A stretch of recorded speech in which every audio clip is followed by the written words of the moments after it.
إن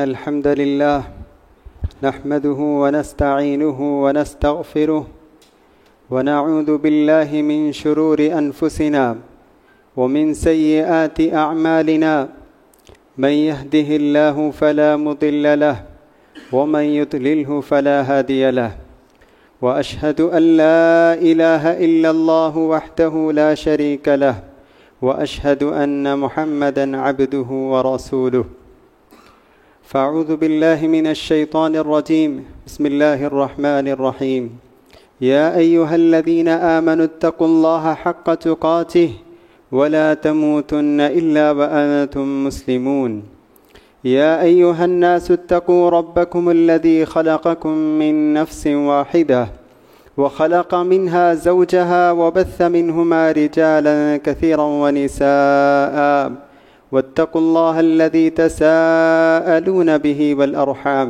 إن الله كان عليكم رقيبا يا أيها الذين آمنوا اتقوا الله وقولوا قولا سديدا يصلح لكم أعمالكم ويغفر لكم ذنوبكم ومن يطع الله ورسوله فقد فاز فوزا عظيما أما بعد فإن أصدق الحديث كتاب الله وخير الهدي هدي محمد صلى الله عليه وسلم وشر الأمور محدثاتها وكل محدثة بدعة وكل بدعة ضلالة وكل ضلالة في النار قال الله تعالى في القرآن المجيد بسم الله الرحمن الرحيم إن عدة الشهور عند الله 12 شهرا في كتاب الله يوم خلق السماوات والأرض منها 4 حرم ذلك الدين القيم فلا تظلموا فيهن أنفسكم ہر قسم کی تعریف، بزرگی اور بڑائی اللہ رب العالمین کے لیے لائق و زیبا ہے، جو آسمان و زمین اور ہم تمام لوگوں کا خالق، مالک، رازق ہے۔ بے شمار درود و سلام نازل ہو ہمارے پیارے نبی محمد مصطفیٰ صلی اللہ علیہ وسلم پر، جن کی انتھک کوشش سے آج ہم سب اسلام کے سائے میں زندگی بسر کر رہے ہیں۔ محترم بزرگوں، دوستوں، پیارے بچوں اور معزز پردہ نشین اسلامی ماؤں اور بہنوں، اللہ تعالیٰ کی حمد و ثنا بیان کرنے کے بعد میں نے قرآن مجید کی ایک آیت آپ لوگوں کے سامنے تلاوت کی ہے۔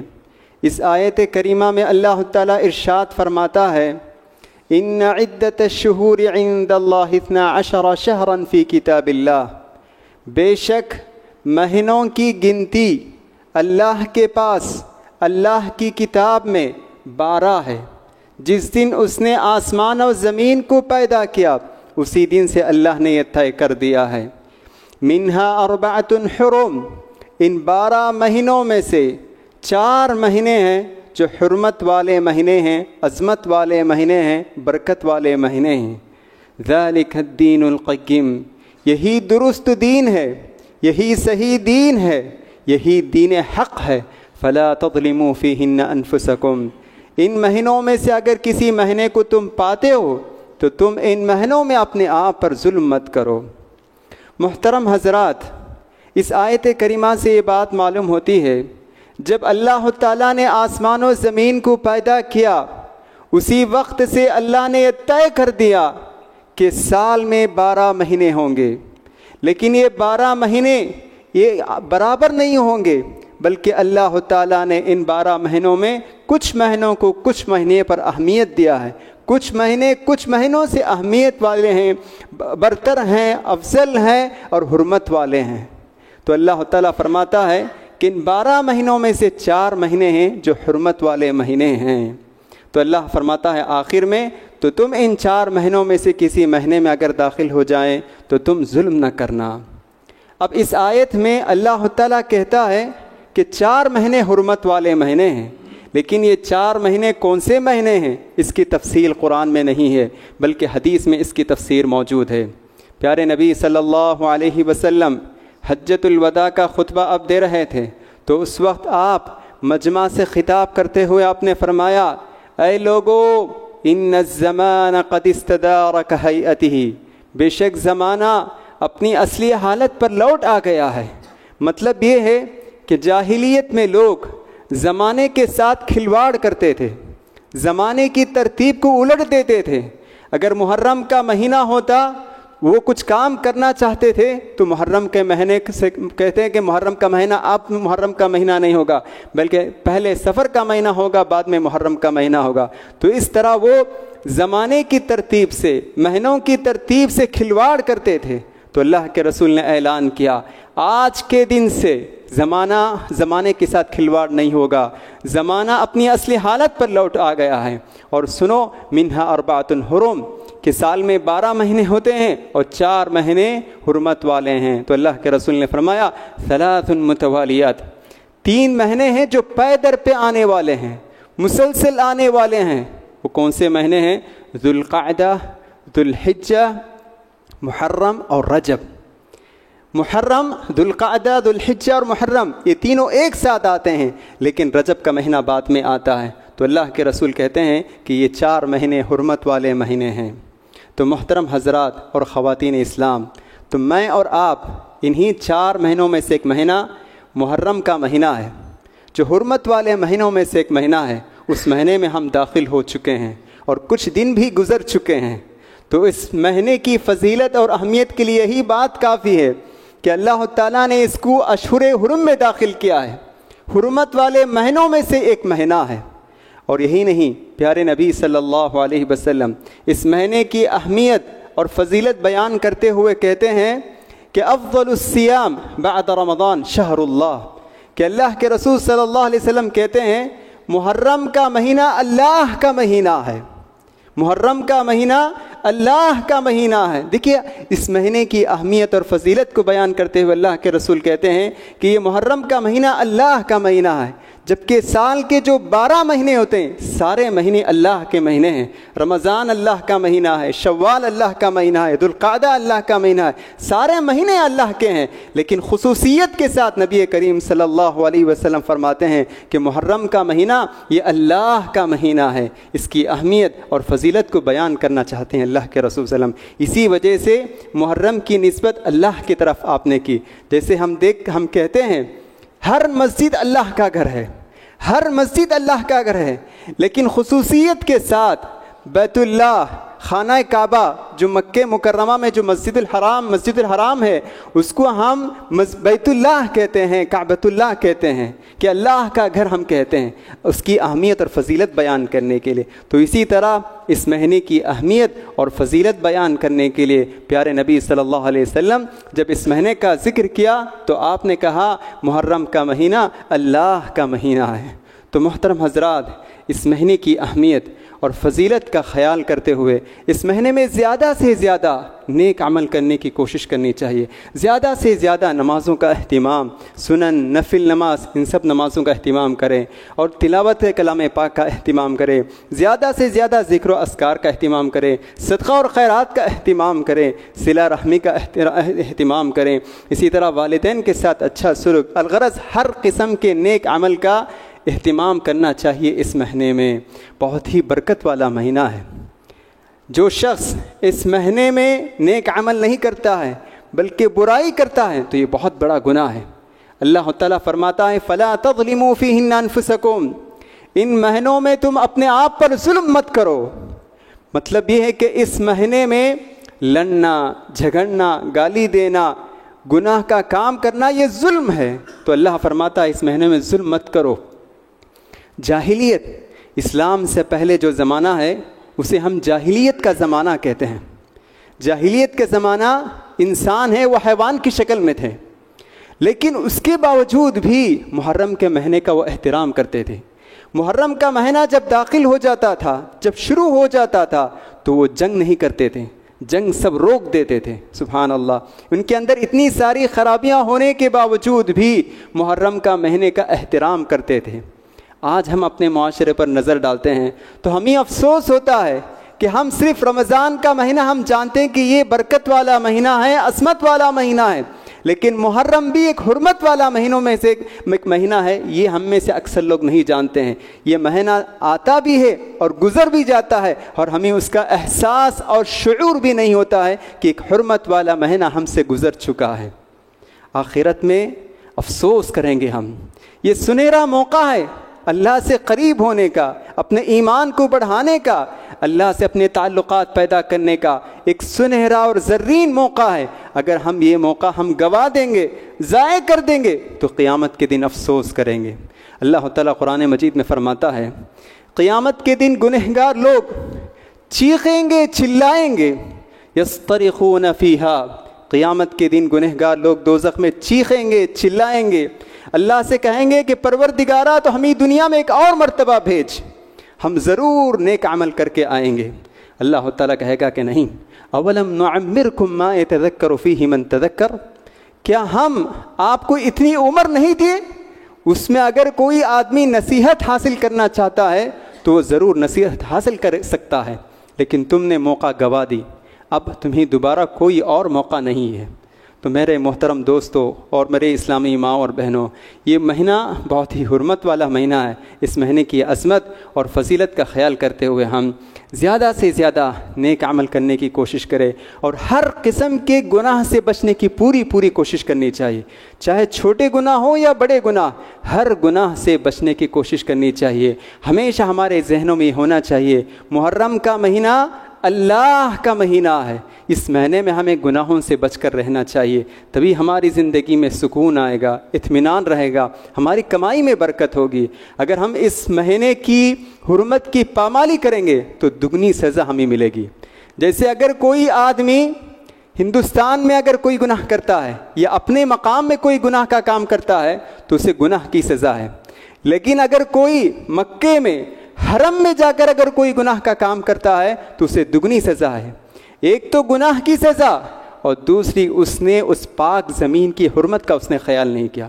تو بالکل ایسے ہی اگر کوئی آدمی عام مہینوں میں کوئی گناہ کرتا ہے تو اسے تو ایک ہی سزا ہے، لیکن محرم کے مہینے میں اگر کوئی گناہ کرتا ہے تو اسے دگنی سزا ہے کہ ایک تو اس نے گناہ کیا اور دوسرا یہ کہ اس نے ماہ محرم کی حرمت کا اس نے پامال کیا، اس نے خیال نہیں کیا.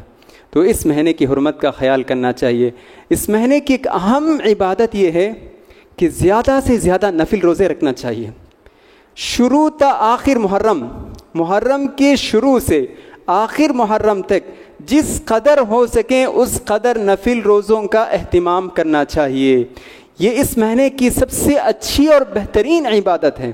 اللہ کے رسول صلی اللہ علیہ وسلم فرماتے ہیں افضل الصیام بعد رمضان صیام شہر اللہ المحرم، رمضان کے بعد سب سے افضل روزہ ماہ محرم، اللہ کا مہینہ محرم میں روزہ رکھنا یہ سب سے زیادہ افضل اور بہترین روزہ ہے. تو اس لیے اس مہینے میں کثرت سے جس قدر ہو سکیں ہر آدمی اپنی صلاحیت اپنی طاقت کے مطابق جس قدر ہو سکے اس قدر روزے رکھنے کا اہتمام کرنا چاہیے. روزہ ایک بہترین عبادت ہے، جنت میں داخل ہونے کا ایک اہم ذریعہ ہے اور بہترین اجر و ثواب دلانے والا ایک اچھا عمل ہے. اللہ کے رسول صلی اللہ علیہ وسلم فرماتے ہیں کہ اللہ تعالیٰ فرماتا ہے الصوم لی وانا اجزی بہ، کہ روزہ میرے لیے اور میں جس قدر چاہوں میں اس کو بدلہ دوں گا. تو روزے کا ہمیں اہتمام کرنا چاہیے. اسی طرح اس مہینے کی خاص عبادت عاشورے کا روزہ ہے. محرم کی 10ویں تاریخ کو ہم عاشورہ کہتے ہیں. اس محرم کی 10ویں تاریخ روزہ رکھنا ایک افضل عبادت میں سے ایک افضل عبادت ہے. محرم کی اہم عبادت میں سے ایک اہم عبادت ہے. اللہ کے رسول صلی اللہ علیہ وسلم فرماتے ہیں کہ جو شخص عاشورہ کا روزہ رکھتا ہے میں امید کرتا ہوں کہ اس کے 1 سال کے گناہ معاف ہو جائیں گے. اس کے پچھلے گزرے ہوئے 1 سال کے چھوٹے موٹے گناہ جو ہوتے ہیں وہ سارے گناہ اللہ تعالیٰ معاف کر دے گا. یکفر السنۃ الماضیہ، کہ گزشتہ 1 سال کے چھوٹے موٹے گناہ اللہ تعالیٰ معاف کر دے گا. کتنا بڑا اجر و ثواب ہے، سبحان اللہ. دنیا کا قانون آدمی جتنا کام کرتا ہے اتنی مزدوری ملتی ہے، لیکن میرا رب اور آپ کا رب، ہم سب کا رب یہ بہت ہی رحم مہربان ہے. ہم تو صرف 1 دن کا روزہ رکھتے ہیں، وہ 360 دن کے گناہ معاف کر دیتا ہے. کتنا بڑا اجر و ثواب ہے. تو اس لیے اس روزے کا خاص اہتمام کرنا چاہیے. حدیث میں آتا ہے کہ اللہ کے رسول صلی اللہ علیہ وسلم رمضان کے روزے اور عاشورے کے روزے کا بہت اہتمام کرتے تھے، بہت اہتمام کرتے تھے روزہ رکھنے کا. یہاں تک کہ اللہ کے رسول صلی اللہ علیہ وسلم جب آپ نے صحابہ کو روزہ رکھنے کا آپ نے حکم دیا تو صحابہ اکرام رضی اللہ عنہ خود بھی روزہ رکھتے تھے اور اپنے بچوں کو بھی روزہ رکھواتے تھے. صحابیہ کہتی ہیں کہ جب بچے چھوٹے چھوٹے بچے جب بھوک کی وجہ سے رونا شروع کر دیتے تھے تو ہم ان کو کھلونا دیتے تھے تاکہ ان کا خیال بدل جائیں، ان کی توجہ ہٹ جائیں اور روزے کا وقت مکمل کر لیں. سبحان اللہ. تو دیکھیں کتنا اہتمام تھا. اور یہی عاشورے کا روزہ رمضان سے پہلے فرض تھا، رمضان سے پہلے فرض تھا. جب رمضان کا روزہ فرض ہو گیا تو اس کی فرضیت ختم ہو گئی، لیکن ابھی بھی اس روزہ رکھنا یہ مستحب ہے، یہ استحباب باقی ہے. تو یہ روزہ رکھنا چاہیے، بہت ہی اہم روزہ ہے. اللہ کے رسول صلی اللہ علیہ وسلم جب مکہ سے مدینہ ہجرت کر کے آئے اور جب آپ کوئی خبر معلوم ہوئی کہ یہود بھی عاشورے کا احترام کرتے ہیں، یہود بھی اس عاشورے کا اہتمام کرتے ہیں اور وہ بھی ایک روزہ رکھتے ہیں، تو اللہ کے رسول صلی اللہ علیہ وسلم نے کہا لئن بقیت، اگر میں آئندہ سال بقید حیات رہوں، اگر میں زندہ رہوں، لأصومن اليوم التاسع، تو میں 9 تاریخ کو بھی روزہ رکھوں گا. لیکن راوی حدیث کہتے ہیں، جو حدیث بیان کرنے والے راوی ہیں وہ کہتے ہیں کہ گزشتہ سال کے محرم آنے سے پہلے پیارے نبی صلی اللہ علیہ وسلم وفات پا گئے. تو بہرحال اس حدیث سے بات معلوم ہوتی ہے عاشورے کا ایک دن روزہ رکھنا بھی جائز ہے، لیکن افضل بہتر یہ ہے کہ 9-10 2 دن روزہ رکھنا یہ زیادہ بہتر ہے، کیونکہ ہم یہود کی مخالفت کرنا چاہتے ہیں کہ یہود بھی ایک روزہ رکھتے ہیں تو ہم بھی ایک روزہ رکھیں، تو یہ صحیح نہیں، بلکہ اگر وہ ایک رکھتے ہیں تو ہمیں 2 رکھنا چاہیے. تو اس طرح یہود کی مخالفت کرتے ہوئے 9-10 یا 10-11 روزہ رکھنا یہ زیادہ بہتر ہے. اگر کوئی شخص نہیں رکھ سکتا ہے تو کم سے کم ایک روزہ تو رکھنا چاہیے. محترم حضرات اور خواتین اسلام، ماہ محرم ایک عظیم مہینہ ہے اور اس مہینے سے بہت سارے عظیم واقعات وابستہ ہیں. ایک تاریخی مہینہ ہے، بہت سے تاریخی واقعات اسی مہینے میں واقع ہوئے ہیں. تو ان میں سے 3 واقعات کی طرف میں مختصر طور پر آپ لوگوں کی توجہ کو پھیرنا چاہتا ہوں. سب سے پہلا واقعہ یہ ہے کہ محرم 10ویں تاریخ، یہ 10ویں تاریخ یہ ہمیں یاد دلاتا ہے کہ یہ وہ دن ہے جس میں ظلم پر عدل کی جیت ہوئی، ظلم پر انصاف کی جیت ہوئی. یہ وہ دن ہے جس میں کفر پر توحید کا غلبہ ہوا. یہ وہ دن ہے جس میں ظالم کو اپنے انجام تک پہنچا دیا گیا. تو میری مراد یہ ہے کہ یہ وہ دن ہے جس میں تاریخ انسانی کا سب سے ظالم، جابر، سفاک اور خون ریز انسان فرعون کو اللہ تعالیٰ نے اسی محرم کی 10ویں تاریخ کو غرق کیا سمندر میں. موسیٰ علیہ السلام اور بنو اسرائیل کا پیچھا کرتے ہوئے نکلا، راستے میں سمندر آ گیا تو موسیٰ علیہ السلام کو اللہ نے حکم دیا کہ تم اپنی لاٹھی مارو تو اس میں راستے پیدا ہو جائیں گے. تو انہوں نے لاٹھی ماری تو راستے پیدا ہو گئے اور موسیٰ علیہ السلام بنو اسرائیل کو لے کر نکل گئے. لیکن جیسے ہی فرعون اور اس کا لشکر موسیٰ علیہ السلام اور بنو اسرائیل کا پیچھا کرتا ہوا سمندر میں نکلا تو اللہ تعالیٰ نے سمندر کو حکم کیا کہ وہ اپنی اصلی حالت پر لوٹ آ جائیں. تو نتیجہ یہ ہوا کہ فرعون سمندر میں غرق ہو گیا، اور جب وہ غرق ہو رہا تھا تو چیخ چیخ کر کہہ رہا تھا حتی اذا ادرکہ الغرق قال آمنت انہ لا الہ الا الذی آمنت بہ بنو اسرائیل، کہ وہ کہتا ہے کہ میں ایمان لاتا ہوں کہ کوئی معبود نہیں ہے مگر سوائے وہ معبود جس پر بنو اسرائیل ایمان لے آئے ہیں. اللہ تعالیٰ کی طرف سے آواز آتی ہے الان، اب تم ایمان لے آتے ہو. موت کے فرشتے کو دیکھنے کے بعد، غرغرہ کے وقت کو پہنچنے کے بعد اب تم ایمان لے آتے ہو. اب تمہارا ایمان قابل قبول نہیں ہے، تمہارا ایمان قبول نہیں ہے، تمہاری توبہ قبول نہیں ہو سکتی ہے. اب تم مسلمان کہو، ایمان لانے والے کہو، تمہارا ایمان بھی، تمہارا اسلام بھی قبول نہیں ہے. تو یہ واقعہ ہمیں یاد دلاتا ہے کہ جو بھی انسان ظلم کرتا ہے، غرور کرتا ہے، فخر کرتا ہے، تو اللہ تعالیٰ مظلوم کی آنکھوں کے سامنے اسے برباد کرتا ہے، ہلاک کرتا ہے. بنو اسرائیل کے سامنے فرعون غرق ہو رہا تھا۔ تو اس سے معلوم ہوتا ہے کہ جو بھی انسان تکبر کرتا ہے، غرور کرتا ہے، فخر کرتا ہے، تو اللہ تعالیٰ اسے اپنے ظلم کا انجام تک پہنچاتا ہے، مظلوم کی آنکھوں کے سامنے اسے برباد کرتا ہے۔ بہت بڑا ظالم انسان تھا۔ یذبح ابناءہم ویستحیی نساءہم، بنو اسرائیل کے چھوٹے چھوٹے بچوں کو ذبح کرتا تھا اور کہتا تھا انا ربکم الاعلی، میں تمہارا سب سے بڑا پروردگار ہوں، تم میری عبادت کرو، اپنی عبادت کرواتا تھا۔ اور اپنے حکومت پر بڑا ناز فخر تھا، کہتا تھا الیس لی ملک مصر وہذہ الانہار تجری من تحتی، یہ مصر اور مصر کی بادشاہت، یہ ندیاں، یہ سب باغات، یہ تو میرے ہی ہیں، اس کے میرے علاوہ کسی اور کے لیے نہیں ہیں۔ ما علمت لکم من الہ غیری، میرے علاوہ تمہارے لیے کوئی معبود ہو ہی نہیں سکتا ہے، یہ فرعون دعویٰ کرتا تھا۔ تو اللہ تعالیٰ نے ایسے فرعون کو اسی محرم کی 10ویں تاریخ کو اس کے انجام تک اللہ نے پہنچا دیا۔ یہ ایک عظیم واقعہ ہے۔ دوسرا واقعہ ہے جو بات مختصر طور پر میں اس کی طرف اشارہ کرنا چاہتا ہوں کہ دیکھیے محرم کا مہینہ اسلامی کیلنڈر کا پہلا مہینہ ہے، سب سے پہلا مہینہ ہے۔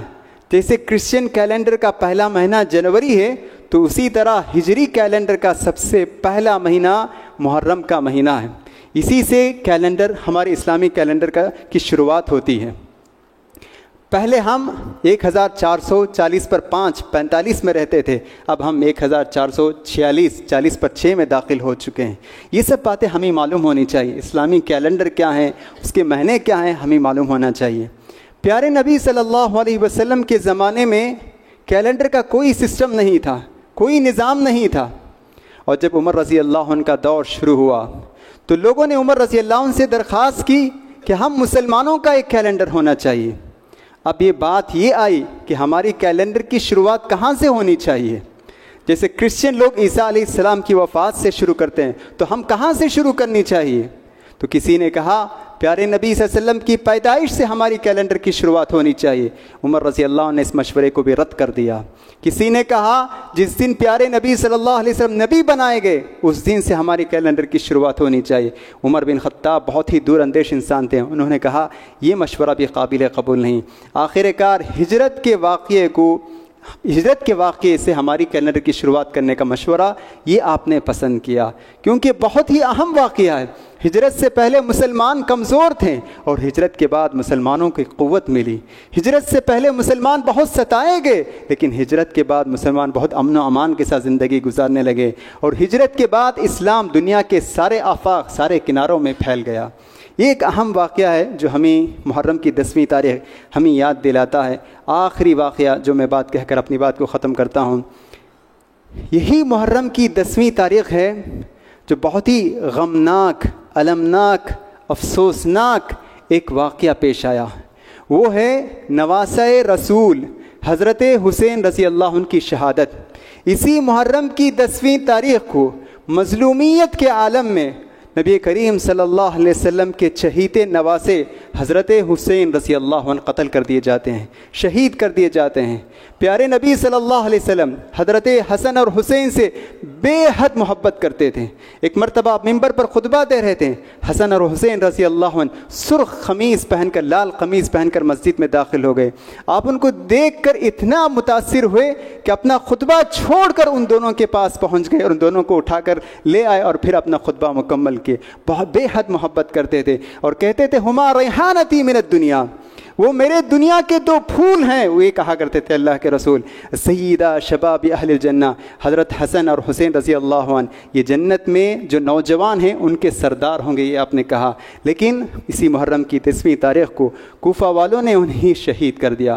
بہت ہی غمناک اور المناک اور افسوسناک واقعہ ہے۔ یہ سن 61 ہجری کا واقعہ ہے، 60 پر 1 ہجری میں یہ واقعہ پیش آیا۔ لیکن آج ہم دیکھتے ہیں کچھ لوگ ایسے ہیں جو اس واقعے کی بنیاد پر ہمیشہ ہر سال محرم جیسے ہی شروع ہوتا ہے تو سوگ مناتے ہیں۔ محرم کے پہلے ہفتے میں کالے کپڑے پہنتے ہیں، اپنے چہرے پر مارتے ہیں، سینے پر مارتے ہیں اور کہتے ہیں کہ ہم حضرت حسین کی شہادت پر سوگ مناتے ہیں۔ محترم حضرات، یقیناً ہمیں افسوس تو یہ ہے کہ حضرت حسین رضی اللہ عنہ شہید کر دیے گئے، لیکن ہر سال اس طرح سوگ منانا، غم منانا، اپنے سینے پر مارنا، اپنے رخسار پر مارنا، یہ بالکل جائز نہیں ہے۔ اللہ کے رسول نے فرمایا من لطم الخدود وشق الجیوب ودعا بدعوى الجاہلیہ فلیس منا، کہ اللہ کے رسول کہتے ہیں جو اپنے گریبان چاک کرتا ہے اور اپنے چہرے پر مارتا ہے وہ ہم میں سے نہیں۔ تو اس طرح ہر سال سوگ منانا جائز نہیں۔ اگر کسی کا انتقال ہو جاتا ہے 3 دن تک ہم غم منا سکتے ہیں، اور 3 دن سے زائد غم منانا جائز نہیں ہے۔ حضرت ام حبیبہ رضی اللہ عنہا، ان کے والد کا انتقال ہو جاتا ہے، 3 دن کے بعد خوشبو طلب کرتی ہیں، اور خوشبو طلب کرنے کے بعد وہ خوشبو استعمال کرتی ہیں۔ لوگ دیکھتے ہیں کہ والد کا ابھی انتقال ہوا اور یہ خوشبو استعمال کر رہی ہیں۔ تو ام حبیبہ نے کہا اس خوشبو کی مجھے کوئی ضرورت نہیں تھی، لیکن پیارے نبی صلی اللہ علیہ وسلم نے کہا 3 دن کے بعد سوگ نہیں منانا چاہیے، بس میں اسی حدیث پر عمل کرتے ہوئے آج میں خوشبو استعمال کر رہی ہوں۔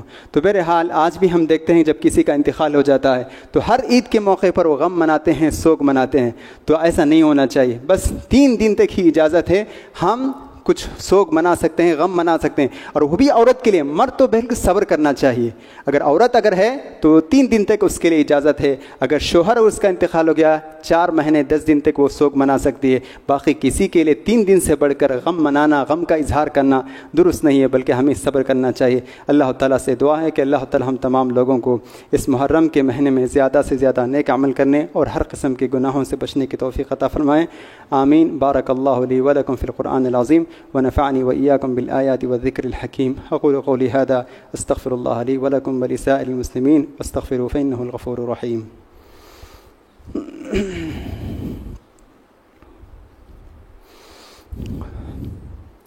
إن الحمد لله نحمده ونستعينه ونستغفره ونعوذ بالله من شرور أنفسنا ومن سيئات أعمالنا، من يهده الله فلا مضل له ومن يضلله فلا هادي له، وأشهد أن لا إله إلا الله وحده لا شريك له، وأشهد أن محمدا عبده ورسوله.